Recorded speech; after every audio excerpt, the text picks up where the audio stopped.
This is Sovereign Debt, a podcast on greening the global economy and debt sustainability. I'm your host, Jill Dauchy. Hi, I'm Jill Dauchy, founder and CEO of Potomac Group here in Washington, D.C. And I've spent the better part of 25 years advising governments on a broad range of issues related to sovereign debt. And during COVID-19 lockdown, for the first time in years, I didn't have jet lag, and I had time to really reflect on the major challenges facing governments in emerging and frontier markets. And there are really two major issues. The first is the changing nature of sovereign financing. And by that, I mean the decline of traditional sources of concessional financing, which has led many governments to seek support from non-traditional bilateral creditors and to issue on the international capital markets. And this shift has profound implications for governments as they face their mounting debt levels, possible debt distress, and the need to restructure their debts. And the second major challenge is the need to anticipate, mitigate, and adapt to our changing climate, and to finance a transition to a low carbon future, not to even mention the need to invest in fighting biodiversity loss. Going forward, this podcast will focus on these challenges to sustainable development. And by sustainability, I'm really meaning sustainable in all terms: sustainable finances, environment, climate, nature, and stable capital flows. And more specifically, we will see how governments of advanced economies can support emerging and frontier markets.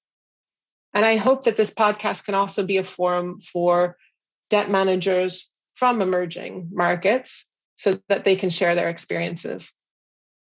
And one of the really interesting aspects of my work is that sovereign debt is always taking place in a political context. So it was with great pleasure and gratitude to have Ambassador Frank Wisner as our first guest. As a former US ambassador to Egypt, India, and Zambia, he is a renowned diplomat and my dear friend.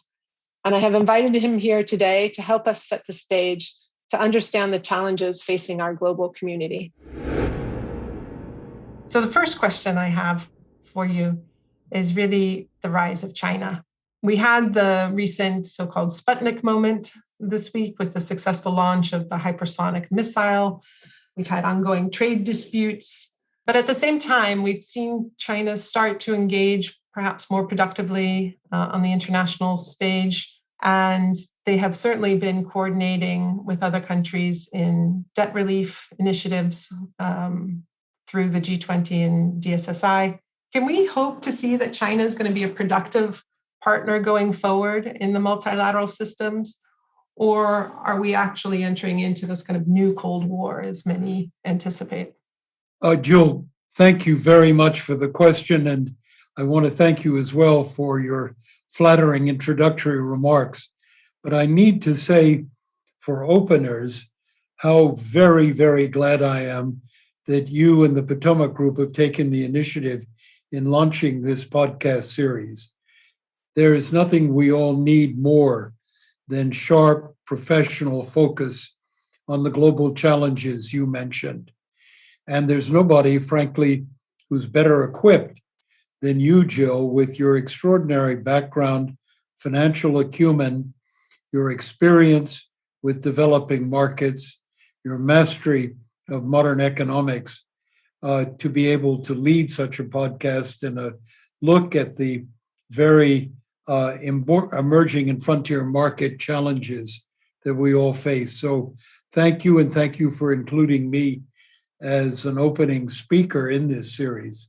Let me open with a statement. I really don't like words like Sputnik moments. Nor do I.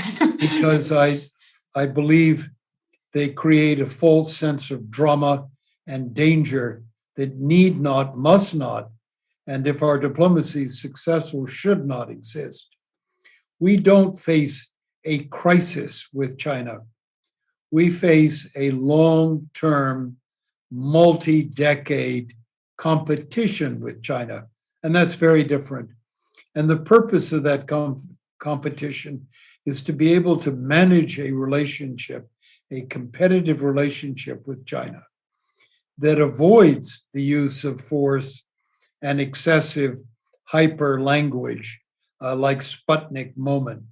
So I want to set that aside, not just to mention as well in passing the recent hypersonic missile tests, where I believe, very frankly, if you look at the balance of deterrence between ourselves, China, ourselves, Russia, there isn't any single weapon system that's going to upset the fundamental deterrence balance.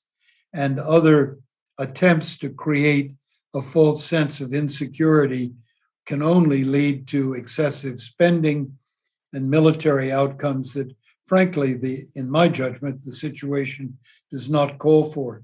What it calls for with China is a patient three-pronged approach to confront China where seriously China oversteps, to compete with China, preferably in combination with our allies and other citizens of the Indo-Pacific, and third, to find ways to cooperate with China. That's the challenge ahead. It's not an easy challenge, but it's not made any better by hyping it with words like Sputnik moments. I do believe in the end, we have to try to find ways to work with China. You mentioned the debt relief initiative. China's debt profile around the world is a complex question. Can't just be answered with saying official debt or non-official debt. It has to be peeled apart. And the Chinese are doing some things that are useful in this regard, but they have more to do. And like all of us do, in a world in which I believe you would agree with me, we've not found a way to manage the debt overhang that retards the evolution of economies, particularly in the developing world, coming back post-COVID to full productivity. We've done some things on the official credit side. We have a lot more to be done with non-official credits and the rescheduling and management of those debts. So there's a lot of work to be done. It's best done in combination and not in contradiction with China. I couldn't agree more. And I think that hopefully there are ways that we can start to change, as you say, some of the rhetoric, this kind of heated language like the Sputnik moment. And I agree with you. And I had it on my paper in kind of quotation marks. That's exactly it. And we're also throwing around the terminology of the debt traps and of that China is laying for countries. And I think that is equally heated rhetoric that is unhelpful to the situation, and that we actually have to carefully understand their lending practices to developing countries and work out new frameworks for addressing that as we go forward. Another area that I wanted to ask you about was the Middle East. We obviously saw a rather messy withdrawal from Afghanistan, I would say, on the part of the United States and its allies. How do you see the US in the Middle East going forward? I think that's a profoundly important question, Jill. I share the view that the outcome in Afghanistan, which is a long ways from ending, was particularly unpleasant to observe and damaging to America's image, not only in the image of ourselves, of what we are about in this world, but on a global basis. I happen to be a supporter of ending the engagement, but the way we went about it was really very unfortunate and unnecessary. But I think it's also worth underscoring that the Afghan crisis is not over just because we have left. There is a huge question of the stability of the Central Asian area. And Russia, China, Pakistan, India, Iran are all at play, and there's room for the United States. We also have ongoing responsibilities to Afghans for the humanitarian crisis that's sweeping the country, and for Afghans, frankly, who can no longer live under Taliban rule or the violence that is occurring in Afghanistan and have legitimate reason to seek exile, safety, asylum on our shores. So, having said that, your more important question or your larger question is the Middle East. And here I'm going to start with another word that I don't like, and that's called pivot. The United States is a big enough country that we can deal with multiple responsibilities in the world at the same time. We don't leave one area to pivot to another. We may shift priorities, but pivot implies departure. And I don't think that's wise in terms of the Middle East. We have to right size our commitments in the region. We have to right size our commitments in Europe, Latin America, even Africa. That doesn't mean we're leaving our responsibilities behind in any of those areas.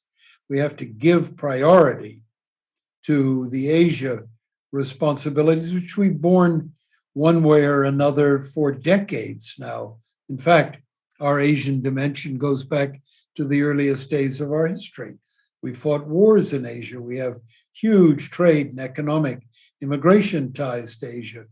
But now, with the rise of China's power, there's ever more reason to give a special focus to Asia and commit resources, political, strategic, economic, to the area. So I don't want to leave the Middle East.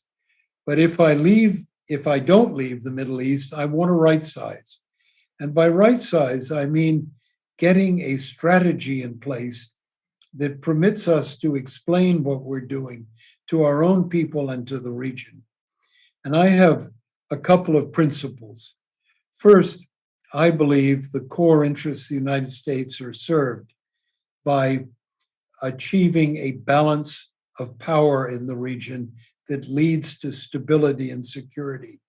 And that means an understanding between the United States and other outside powers, the Turkeys, the Irans, but also the Russias, and increasingly China, Europeans, of course, where we all recognize each other's limits and interests and realize that walking on other people's gardens can only upset profoundly the good order of the region. So you need a constant set of dialogues aimed at producing balance between competing interests. The second set of balances, of course, are inside the region itself. The region doesn't belong to one set of countries or another. It belongs to all of them, and getting it right between Iran and the Gulf, for example, and getting stability back into those relationships, critically important. So point number one, aiming to create a structure of security and balance produces greater stability inside countries, which leads me to my second and final point, is don't overlook the challenges ahead in the Middle East. They're not only about peace and security, they're also about the conversion away from traditional energy dependence, about the use of water, about the threat of climate.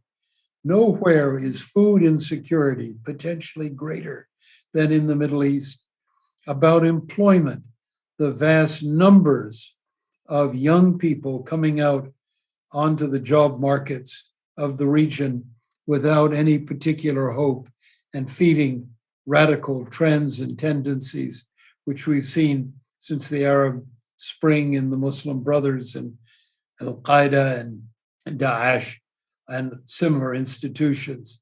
So don't pivot away, pick the right priorities, size your commitment according to your resources, develop a strategy and get on with it. So does that move away from the idea of nation building?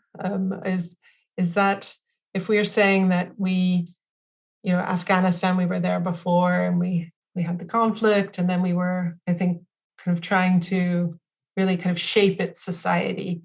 Are we moving away from that in what you were just describing of your principles, or is there some element still of that? Jill, I know I believe in the classic definition of nation building. We've moved away decisively. I hope, if we're smart, not to return. That does not mean, however, having lived through nation building in Vietnam and observed it in Afghanistan, I really am delighted we're moving away, but it doesn't mean we don't have a measure of responsibility towards what happens inside countries. I look today, for example, at Central America. If we don't accept some degree of responsibility for the economic, social, and political order of our neighborhood, we're going to have exactly what we've got on the southern border, floods of people desperate for a new way of life. So it's not that you're not interposing and enforcing outside formulas on people, but working with their societies and providing a degree of resources that will help them deal with their problems within their cultural context. That's the right kind of nation building. It's led by the nations on the ground, and that's what can have enduring success as opposed to foreign intervention and trying to enforce outside rules on a society that has very different origins. I couldn't agree more. And I think that's kind of going to be a crux of it going forward in this podcast, is how do we also mobilize the resources and the finance, and particularly the private sector finance, into those kind of more fragile states who might not traditionally have had the size of projects, at the scale that attracts US or European capital, and also their riskier markets. So how can we help as advanced economies in our governments, and how can we create, as the official sector, the conditions so that resources can flow in there, particularly, like you said, around climate and nature, because water issues going forward, climate issues are going to just drive instability, conflict, and of course migration. So I think that's going to be key themes that we'll be looking at going forward. The next question actually kind of leads naturally from this one of nation building, to look into your crystal ball about Sudan. This has obviously been a very difficult country, has been excluded from the international community for many reasons for a very long time. And we saw a period of hope where it was being reintegrated and fast-tracked even through the international systems for debt relief. But unfortunately, we saw the very sad events of last week, where the military has stepped in, dissolved government, arrested civilian leaders. If you peer into your crystal ball, which I know is an unfair question, but what do you see for Sudan, and what can the international community do perhaps to help? Jill, that's a really tough question. And it's tough because Sudan is a very difficult issue. Sudan is an entity, never has been a nation. The differences in its ethnic, religious, even territorial configuration make it a very difficult place to hold and keep together. And it's never had a moment of peace with itself since its independence from the Anglo-Egyptian condominium, really British rule in the mid part of the last century. You've seen successive coups, civil war, and it hasn't abated. And I think realistically, we're not going to see an easy outcome. There's no magic powder you can shake on Sudan and make it suddenly become a stable, normal country. The events of last week, you correctly point out, are deeply disappointing. The decision of the military members of the ruling transitional government, General Burhan and General Hamedi, to take out the civilian leadership, Prime Minister Hamdok, and sideline them is really incredibly unfortunate, unnecessary, and shows the ugly side of Sudan's history and its dependence on military outcomes. And the international community is absolutely right. The United States, the Europeans in particular, we ought to be joined by the Gulf and Egypt in really pushing back against this display of force and forced takeover of the government. And if sanctions are one way forward, I regretfully say that they've been tried in Sudan. They don't work perfectly, but personal sanctions on miscreant leaders are, of course, an option. And there's no hold bar. It ought to be an international effort to try to bring this country back to where it was only 2 weeks ago, and then work for some more stable outcome. And it's not just civilian. The military's got to be part of it. It won't work otherwise. It doesn't mean Burhan and Hamedi don't need to be chastened. They do. So what's the right way forward? I think that's a very tough question. Sanctions really worry me deeply because we've seen how easy they are to apply, how hard they are to lift, how you become embroiled in literally endless disputations within our government and political community as to what the right moment, times, and conditions are. And you get tied up in legislation, legal language, and it's a mess. So I think the time-limited application of sanctions, sharp definition of them is vitally important. But thereafter, it's really important that Sudan see in return for sensible economic measures taken to see a flow of resources.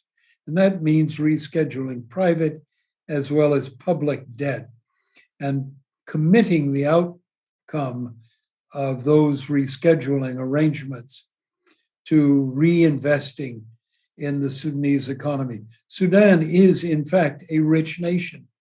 It has unbelievable potential in food production, mineral production. There's no reason it ought to be dragging the bottom, but it's going to take creative ways to take its past misdeeds, turn them into present day opportunities, get beyond this political problem, and give Sudanese people a chance to look at a different future. Absolutely. And for full disclosure, I should have said that at the beginning, that Potomac Group is advising a group of private sector creditors to Sudan that hold some of the old debt of Sudan. And they've been very constructive so far and wanting to work with the government and its official development partners on debt relief. And one of the tricks is actually the way the international financial architecture is currently structured. When a country is going through these debt relief transactions, there's not at the moment a way for private sector money to flow in, new money to flow in at the same time. And so I think that there's an opportunity to really get creative with cases like Sudan when the political environment is conducive to this, and in other countries, that we can get creative about how can we get fresh resources into these fragile places to be addressing some of these investment issues of the Sustainable Development Goals with climate, nature, social goals, and all the rest. Once again, Jill, I find myself, you and I, in violent agreement. Exactly. This isn't really a podcast in terms of debating each other. We'll have to find a subject sooner or later that we disagree on. And maybe it's the last one. My last question for you today is, we've spoken in the past about America's need to reimagine its place going forward in the global community? You and I originally connected deeply about our interest in the Cold War period and America's place during those years. We've had many years now of being, I guess, the kind of sole superpower, and I think we're adjusting or needing to adjust kind of in a new kind of 21st century. How do you see the United States place going forward? I mean, we touched on some of this, I guess, when we talked about China, but I'd like to hear your thoughts. That's a very, very important question, and I'm going to argue not fully resolved. The place of the United States in the world, for you're absolutely right saying that the America that designed solutions and dominated the global commons for much of the post-war year period is over. But Americans, and I mean not just presidents, but our legislature, our media, our think tanks, even our public at large, have not fully got their minds around what it means to readjust America's position in the world and to pursue a different outcome. Joe Biden at the G7 summit last spring in Cornwall said something very welcome to my ears, I'm sure yours. America's back. America's back at the table. But what table and what place at that table? That's the question we haven't answered.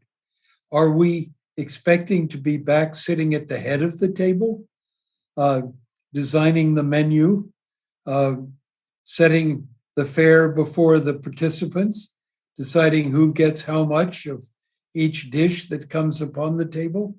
Or are we a member of a table, one among several, seeking with respect to deal with the interests of each other, even where we have profound differences of values? We have to live with the other people sitting around that table and figuring out how to balance. The right way forward is not the restoration of American leadership, quote unquote, pure and simple.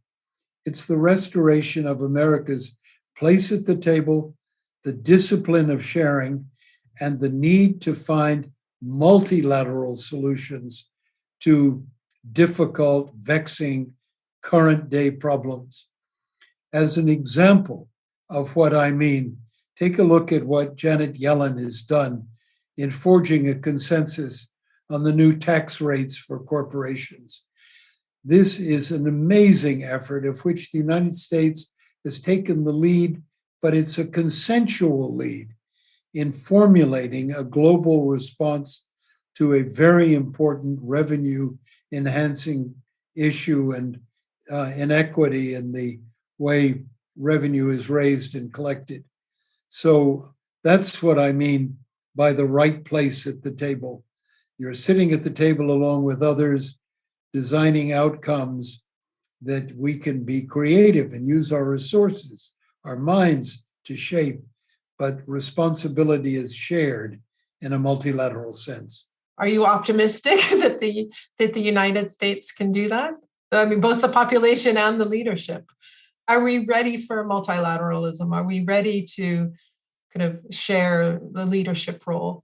And Jill, that's also among your many good questions, one I can't answer, because we're in a time of transition, intellectual transition, and it's mixed up with our politics as well. Anyone who intones the world that America is not the leader is vulnerable politically in the hustings. And yet, that's exactly where we are. We have to recognize our place. It doesn't mean we're diminished. It means we are readjusting. But no transition is easy. And intellectually, from being under the illusion that you can dictate solutions to accepting the fact that you will negotiate outcomes, that's a reach. And it depends a bit on our own self-confidence. It depends on our ability to overcome our current deeply, deeply troubling partisan divide. So there are many ingredients in finding the way forward in answering your question. Thank you so much, Ambassador, for your time today. As always, I could speak with you for hours. It's such a pleasure, really. I hope we can entice you to come back as some of these issues develop and we face new challenges going forward. Jill, it would be an honor to return whenever you ask me. But in the meantime, let me wish you at the Potomac Group, you personally, every good wish for the important work you're doing, particularly in the areas of economic recovery in the wake of the pandemic for nations that need to sort out their finances in order to refinance their economic growth, their political stability, and their security.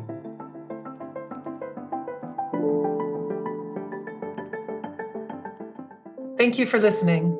If you enjoyed the episode, leave us a review and subscribe to the show wherever you get your podcasts.